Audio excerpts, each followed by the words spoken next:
munaasabad ballaaran oo si heer qaran loo sagaasimay ayaa maanta lagu qabtay hotel Goobsoor ee magaalada Buuhoodle. munaasabadan oo ay ka soo qayb galeen isimo cuqaal culimaaddin waxgarad miyaha badbaadinta mideynta gobolada Sool Sanaag iyo Dr. Salabaan Ciise Axmed Xagla Toosiye ayaa maanta macsuumad si heer qaran loo sagaasimay oo ugu fidiyay isimada cuqaasha culimaaddin iyo waxgaradka deegaanka Buuhoodle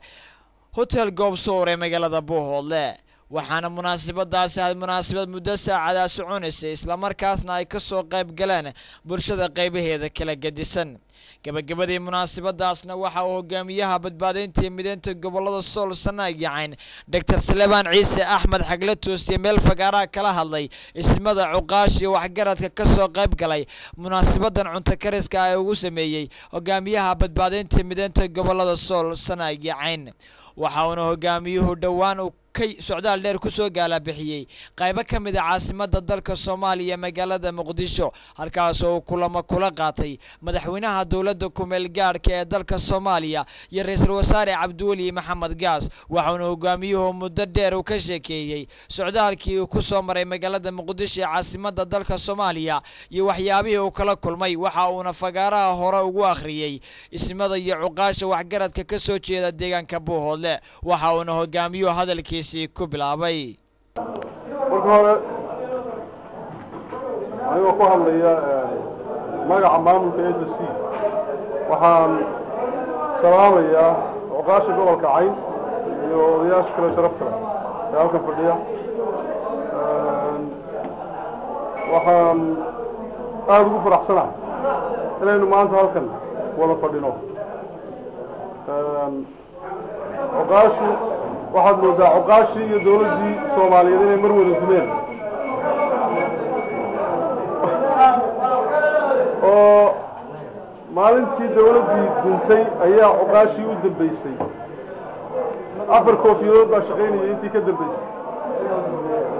cuqaashuna way meel baa la dhigay. waxaan Ilaahay ka baryayaa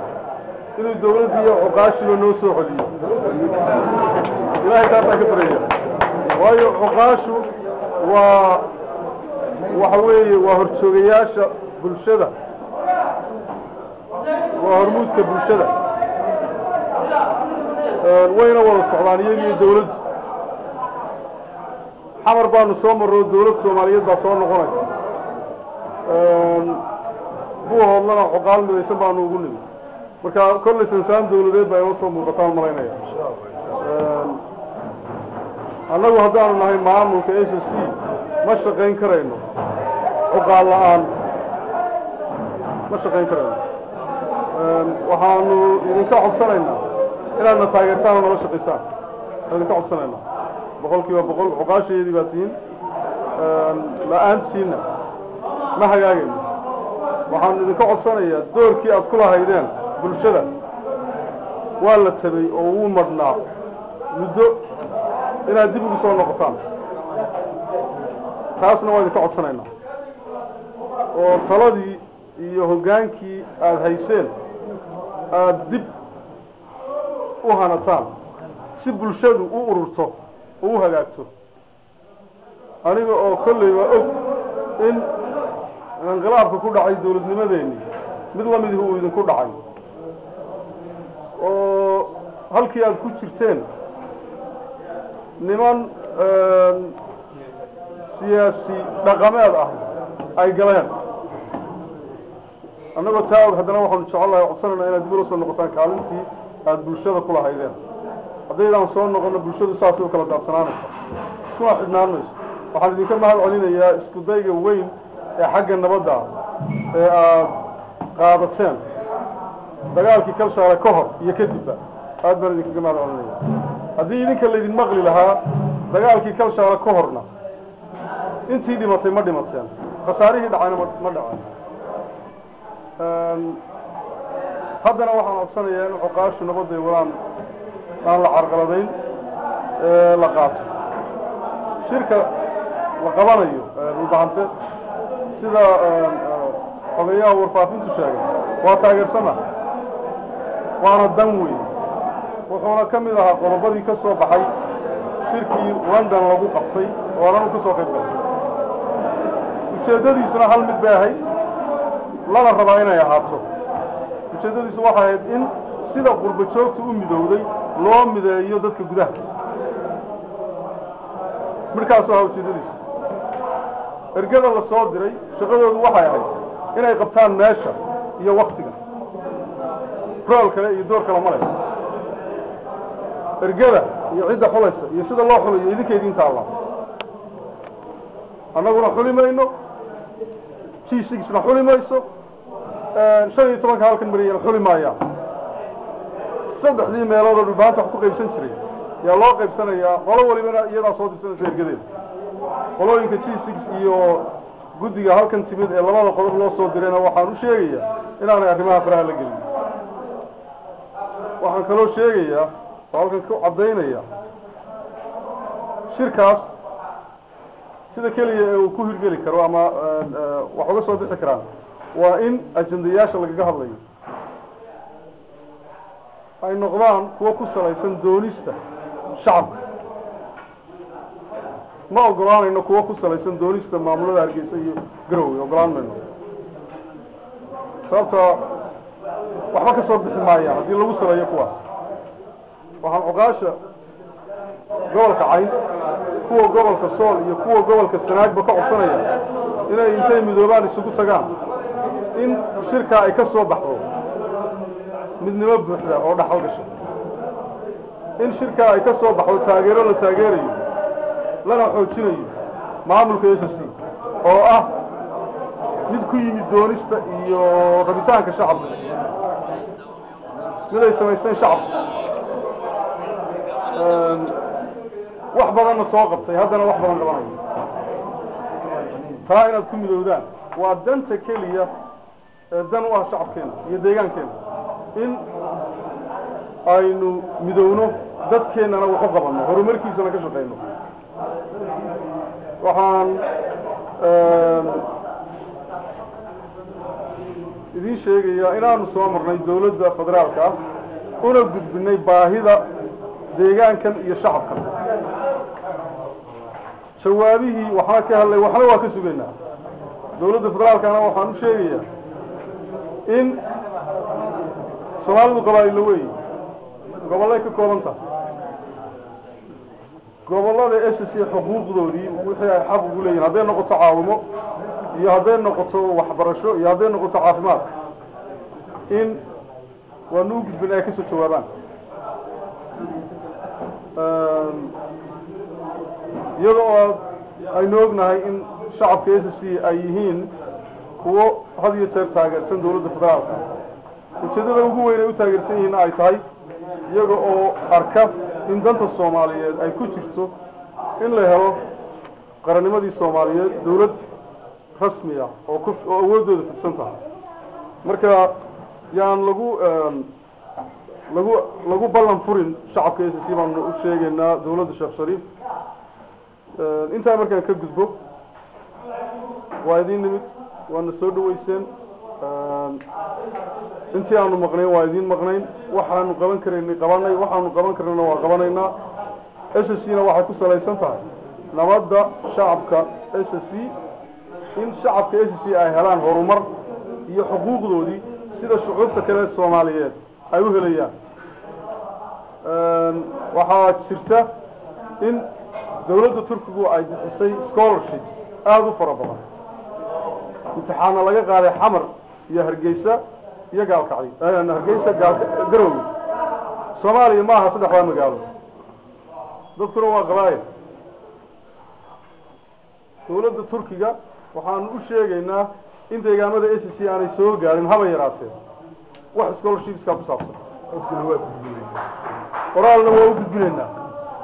waana ka dacwoonaynaa arrintaas waanu kala soo hadalnay dawladda federaalka wasiirka waxbarashada oo SSC u dhashay waa kala soo hadalay ilaa haddana waxa kala hayno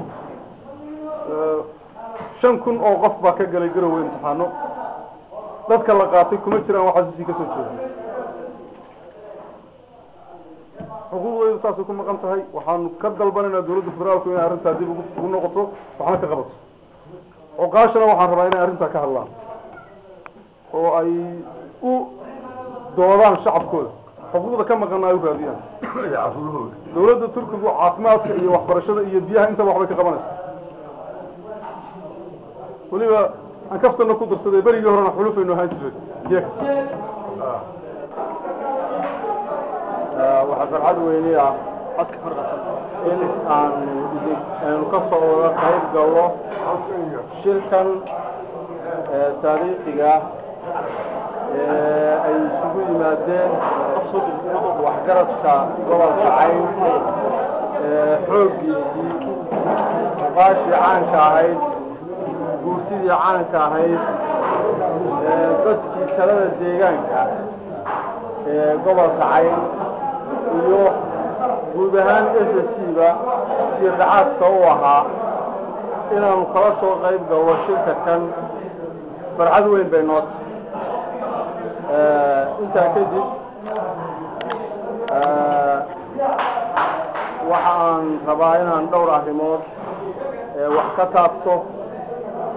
kadibna hadalku uu ku wareego guurtida halkan fadhida cuqaasha iyo waxgaradka kale u badan kadibna uu madaxweynuhu hadalka ugu dambayn doono annagoo aada u jecel in hadalka dhammaan raggoo dhani wixii wax odhan kara anigoo huba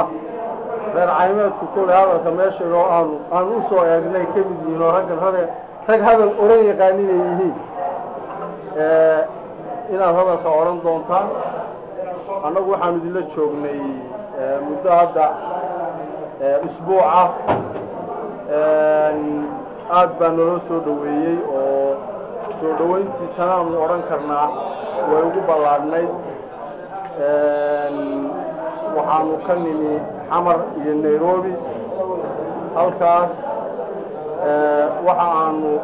kaga soo qayb gallay shirar xagga internationalka ah oo badankoodu ay nairobi ahaayeen iyo kuwa aan dawladda federaalka kula soo shirnay xamar sidaad la socotaanba intii ay bilaabantay in deegaanadeenna qaar ka mida somalilan ay qabsato dadka SSC ama dhulbaante waxa ay bilaabeen dhaqdhaqaaqaas oo ka soo horjeeday haysashada somalilan ama beesha aynu walaalaha nahay ay ku haysato magaalada laascaanood iyadoo taa laga duulayo waa t SSC lagu dhisay kal hore sanadkii 2009 nairobi dhisitaan kadib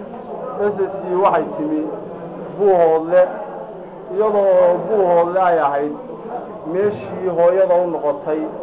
ee deegaanka intiisii kale ka soo dhaweysay iyadoo aanu haddeer weli isdiil ay hooyo tahay oo aanu halkan kan annaga SSC iyo waxqabadkii kale ee howlwadeennada ahaaba ay joogaan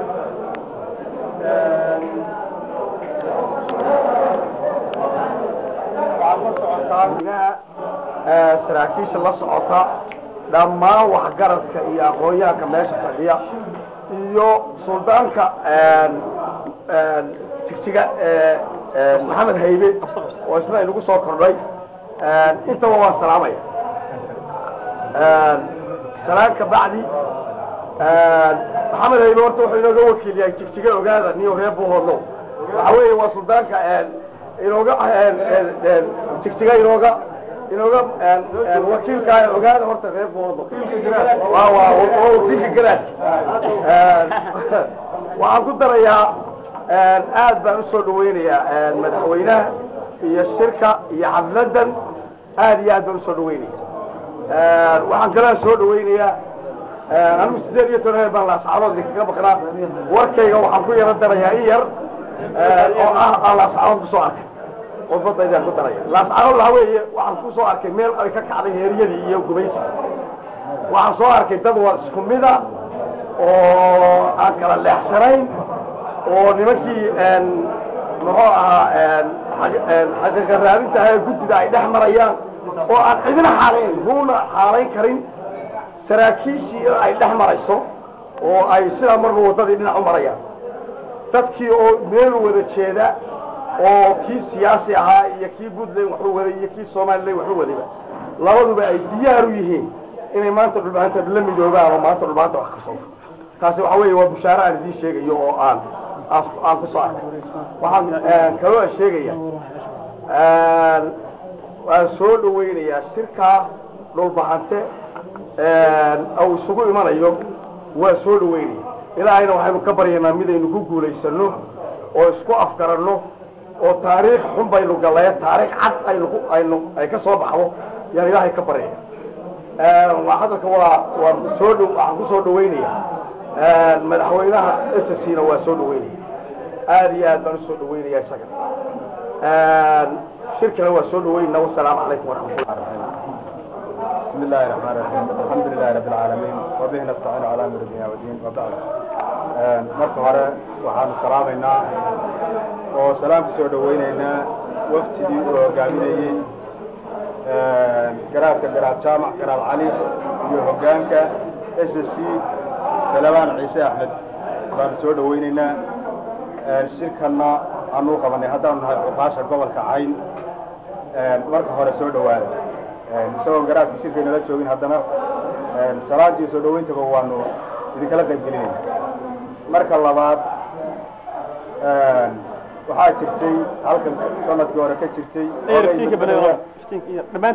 oo ina kala dhex galay arrintaa annagu waxaanu ka nahay xagga iyaga xalidhale baanu ka nahay waxaanu diyaar u nahay halkan aad leedihiin shirka waa taageeraynaa odhan mayna waxaan leenahay waa qabanayna hadday tahay feker hadday tahay maal hadday tahay waqti diyaar baanu nahay inaanu gelino haddaan nahay oqaasha gobolka Cayn oo dhulbahantay shirkaa u hirgelino oo qabanno wixii ka soo baxana ku qanacno diyaar baanu nahay cidda carqaladaynayana aan wax ka qabanno taa diyaar baanu nahay idinkuna maadaamaad noo timaadeen soo dhaweyn wanaagsan shirkaana waa ka wada qaybgelaynaa inagoo gacmaha haysaysana oo aan wax cudur iyo wax madmadow jirin dhulbahante maanta madaxweynaha maanta koobtoo lama arag waa kii koobaad miyaad aragtee madaxweyne hore miyaynu aragnay yaa ma aynaan arag haddaynaan arag waa inaynu taageero weeye waa taageersannahay waa midda kale waxa weeye buuhoodle waa midaysan yahay waxaan ka hadlayaa buuhoodle waa midaysan yahay wuxuu ku midaysan yahay inuu iska rabo cadowga iska rabo oo Soomaaliland iska rabo waa u taagan yahay markii horena iska rabo haddana waa iska rabayeen waxa weeye waa u taagannahay taasuna taa weeye waxaan u taagannahay oo kale dhulbahante ama ha ahaado sanaag ama sool ha ahaado ama ha ahaado Cayn ama ha ahaado haddii la ku ron yahay baalki boocame waxa meel kastaba ha jooge waa u baaqaynaa waa doonaynaa waxa weeye sidii dhulbahanta u midoobi lahaa una muuqan lahaa gobonnimadiisa iyo raganimadiisana u soo noqon lahay taagana waanu u taagannahay hadalka salaadii baa jirta badin baa intaas yagoon adduun nimankii abuure aadnaagu howlgalay inkastaana tirin abalkoodu wuxuu yahay ama nagu xasuuste waa laydin aaminay idinkoo aqoon inamada la doortiyo abanduulahoodow madaxilkeediyo amaana idin saarale haddii aad lowdeen waa iga oday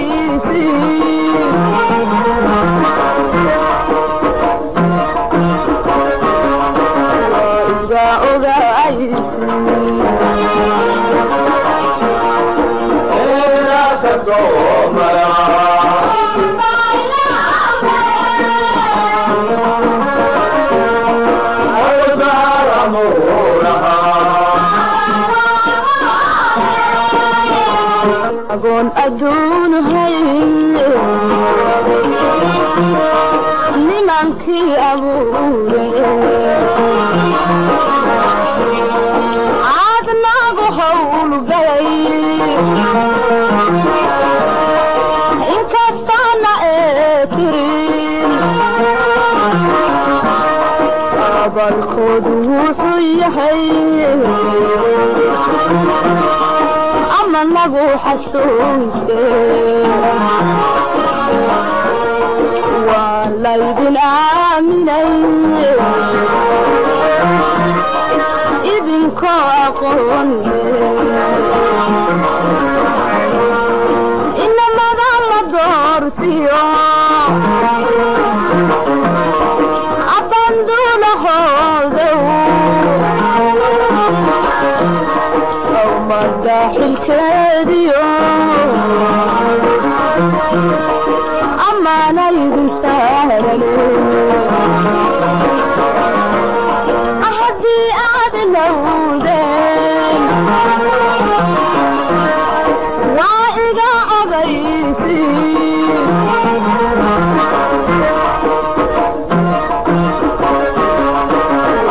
وإذا أغيسي